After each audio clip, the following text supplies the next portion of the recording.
नमस्कार दोस्तों। मैं मोहित शर्मा, एक बार फिर से स्वागत है। तो एक कॉल आई मेरे पास। एक लड़का बीटेक करा हुआ है और यूपीएसआई के एग्जाम में बैठा और अभी रिजल्ट का वेट चल रहा। और उसके पास कहीं इंटरव्यू दे के आया होगा तो वहां से जॉब ऑफर भी है। 15 या 20 हज़ार रुपए की जॉब का ऑफर है। तो कॉल इसलिए थी कि यूपीएसआई के रिजल्ट का वेट करा जाए तो ज्वाइन करा जाए, या फिर ज्वाइन करा जाए वो जो बीटेक वाली ऑफर है। तो मैंने सोचा ऐसे कई सारे स्टूडेंट्स हैं जो प्रोफेशनल स्टडीज कर चुके हैं, जो अभी 10th या 12th करके और प्रिपरेशन करते हैं कांस्टेबल वगैरह की। उनको छोड़ देते हैं जो ग्रेजुएट हो चुके हैं और अच्छे कोर्सेज करे हैं, उन्होंने बीसीए बीबीए या कुछ भी, और सरकारी नौकरी की तैयारी कर रहे हैं और उनको अभी सफलता मिली नहीं है। और जैसे यूपीएसआई या सीजीएल या ऐसा करके, और वो रिजल्ट का वेट करते हैं आगे की पढ़ाई बंद करके कि आगे कोई भी एग्जाम है जैसे कि लेखपाल या पटवारी या कोई भी फ्यूचर या पीसीएस, उनकी पढ़ाई कर नहीं रहे लेकिन वो वेट कर रहे हैं रिजल्ट का। जैसे कि आईएएस में अगर कोई है तो वो प्रीलिम्स दिया, मेंस दिया, और मेंस दे के वेट कर रहा है कि अगर मेरा नाम नहीं आया तब दोबारा तैयारी चालू करेंगे, या तब जो प्राइवेट फील्ड में अपनी जॉब सर्च करना स्टार्ट करेंगे, जो भी प्रोफेशनल्स हैं। तो ऐसे जितने भी स्टूडेंट्स हैं, मेरी उनसे दो ही शर्तें हैं। या तो आप एग्जाम दे चुके हैं, अपनी किसी नेक्स्ट एग्जाम की तैयारी टारगेट डिसाइड करके और पढ़ाई चालू रखिए, या तो आप बाहर जाके, उसके पास तो जॉब ऑफर है, जिसका मेरे पास कॉल आया, जिसके पास जॉब ऑफर नहीं है वो जाके जॉब ढूंढना स्टार्ट कर दीजिए अगर आपका एग्जाम हो गया और आगे की पढ़ाई आप नहीं कर रहे हैं।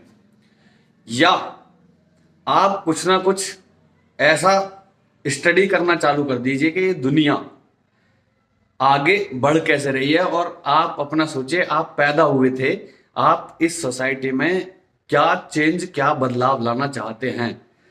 आपका अगर पैसा कमाने का मकसद है, आप अगर नौकरी इस तरीके से ज्वाइन करना चाहते थे कि एक माहौल बना हुआ है सरकारी नौकरी का और पैसा कमाना है, तो लग जाएगी तो वेल एंड गुड है। अगर नहीं लगेगी तो आपको ये देखना पड़ेगा कि पैसा आप लोग आज तक देते किसको हैं। आप अगर एमआई का फोन खरीद रहे हैं तो आप एमआई के फोन की पेमेंट करते हैं, मतलब एमआई का फोन की कंपनी का जो मालिक है वो पैसा कब उसके पास पहुंच रहा है, जब उसने आपको एक एमआई का फोन बना के दिया, आपके घर तक पहुंचाया और 50 कंपनी के कंपटीशन में से बीट करके आपके दिमाग में घुसा कि एमआई का फोन अच्छा है, इसके लिए 10,000 रुपये पे करना वर्थ बाइंग होगी। वैसे ही आप पैसे देते किसको हैं। अगर आप बाहर बाहर दही खरीदने जाते हैं तो आपने आनंदा की या मदर डेयरी की या अमूल की दही खरीदी, तो पैसा किसको गया? अमूल कंपनी को। तो अमूल ने कुछ मेहनत करके कहीं से दूध खरीदा होगा और उसको सारा प्रोसेस करके आप तक पहुंचाया, तब आपने उसको पैसा दिया। मतलब कोई ना कोई आपके लिए काम कर रहा है। आप टायर में पिंचर लगवा रहे हैं तो जब तक पिंचर लगेगा नहीं, चेक करेगा नहीं कि हाँ जी लग गया, तब तक आप पैसे देंगे नहीं। केले खरीद रहे हैं तो केले वाला कहीं से खरीद के लाया होगा, ठेले पर खड़ा पूरे दिन आपके लिए, जब उसने आपको दिया तब आप पैसा दे रहे हैं। मतलब पैसा आ कब रहा, आपकी जेब से दूसरे की जेब तक जा कब रहा, और उसके पास आ कैसे रहा, वो आपके लिए कुछ ना कुछ कर रहा है, और तब आपकी जेब से पैसा निकल के उसकी जेब तक जा रहा है। तो अगर आपको अपनी जेब तक पैसा लेके आना है तो आपको किसी के लिए कुछ ना कुछ तो करना पड़ेगा, और उसका एक रास्ता तो ये गवर्नमेंट जॉब वाला आपने अपना रखा है, जो कि एक ऐसा माहौल बन गया है जिससे आबाद बहुत कम लोग हो रहे हैं, बर्बाद बहुत ज्यादा लोग हो रहे हैं। क्योंकि अगर 10 लाख फॉर्म भरे हुए हैं और वैकेंसी 20,000 है तो 20,000 तो आबाद हो जाएंगे, लेकिन 9,80,000 का ये समझ में नहीं आ रहा कि उनका होना क्या है। मैं यहाँ पे डिमोटिवेट नहीं कर रहा, मैंने बोला है अगर आप पढ़ रहे हैं, आपका एग्जाम हो गया, आप नेक्स्ट एग्जाम की प्रिपरेशन कर रहे हैं तो एग्जाम की प्रिपरेशन करते रहिए, अदरवाइज जॉब सर्च करिए। मैं बता रहा हूँ आपको, आप जाके प्राइवेट जॉब स्टार्ट तो करिए, 10,000 से 12,000 से 15,000 से स्टार्ट तो करिए। अगर आप में वाकई में आपको लगता है कि लर्निंग कैपेबिलिटी है, सीखने की शक्ति है, तो आप 8 से 10 साल जॉब करेंगे, जो भी आपका गवर्नमेंट जॉब में आपका अड़ोसी पड़ोसी है उसको सैलरी में पिछाड़ देंगे, और आप और अच्छा, अगर बहुत ही अच्छे बॉस के पास पहुंच गए जो आपको जम के सिखा रहा अच्छी चीज, तो उस फील्ड में आप अपना बिजनेस स्टार्ट कर देंगे। कैसे बिजनेस स्टार्ट होता है, तो यूट्यूब पे जो बड़े बड़े बिजनेसमैन हैं अच्छे अच्छे, उन्होंने एक शो चला रखा शार्क टैंक इंडिया, जो पहले इंटरनेशनल लेवल पे था, आज शार्क टैंक इंडिया में वो शो चला रहे हैं। और उन बिजनेसमैन को देखिए कि कैसे 8-8 10-10 साल उन्होंने किसी दूसरे के पास नौकरी करी, स्टार्टिंग करी, और कुछ ऐसे इन्वेंटर्स को, कुछ ऐसे बिजनेसमैन को, कुछ अदर जो छोटे छोटे स्टार्टअप से स्टार्ट कर रहे हैं, उनको वो सपोर्ट कर रहे हैं, उनके साथ मिलकर काम कर रहे हैं, खुद भी आगे बढ़ रहे हैं, उनको भी आगे बढ़ा रहे हैं। तो जब तक भाई साहब अभी सीखने के आप पैसे दे रहे हो, मैं कह रहा हूँ प्राइवेट कंपनी में चले जाइए। वो आपको ना आपने कॉलेज में वो सीखा होगा, ना आपने स्कूल में वो सीखा होगा, जो वो कंपनी आपको साल भर में सिखा के दे देगी। दिन के 24 घंटे में कितना कुछ सीखा जा सकता है, वो आपको कंपनी बता देगी। कंपनी आपको बैठने के लिए जगह देगी, कैंपस देगी, और कंपनी को जरूरत है टैलेंटेड आदमियों की, और टैलेंटेड की नहीं है तो कम से कम ऐसे आदमी की जरूरत है जो सीखने के लिए तैयार है, और एक परसेवरेंस है उसके दिमाग में कि हाँ मुझे इस तरीके से इस फील्ड में आगे बढ़ना है। कंपनियां बंदे ढूंढ रही हैं, कंपनियों में वैकेंसी फिल नहीं हो रही हैं, लेकिन बंदे जाने को तैयार नहीं है।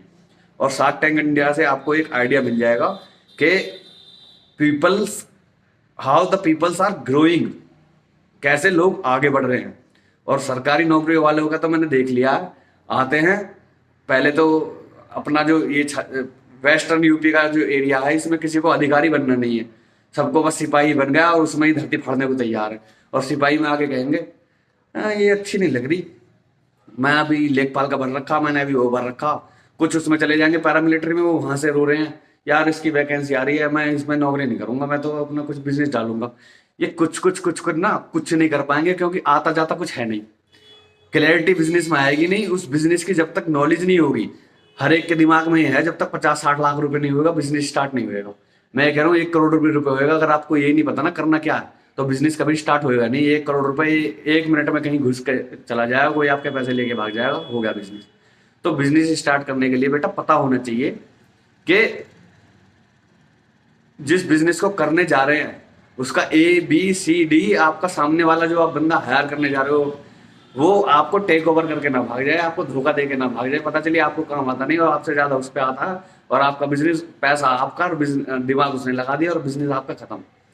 तो इसलिए अगर जॉब लग रही है ठीक है, अगर जॉब नहीं लग रही है तो टाइम वेस्ट मत करो, ये टाइम निकल जाएगा, फिर गाली दोगे सरकार को, अपने माँ बाप को, अड़ोसी पड़ोसी को, इसने नहीं करने दिया, उसने नहीं करने दिया, फलाना नहीं ढिकाना नहीं, और ऐसे ही बैठे रह जाओगे।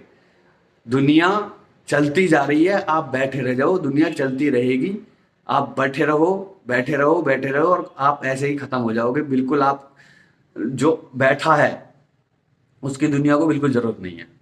और मेरे मायने में भटका हुआ युवा, भटका हुआ नौजवान वो नहीं है जो मंजिल के लिए दर दर ठोकरे खा रहा है। भटका हुआ तो वो है जो घर से बाहर निकलने को तैयार नहीं है।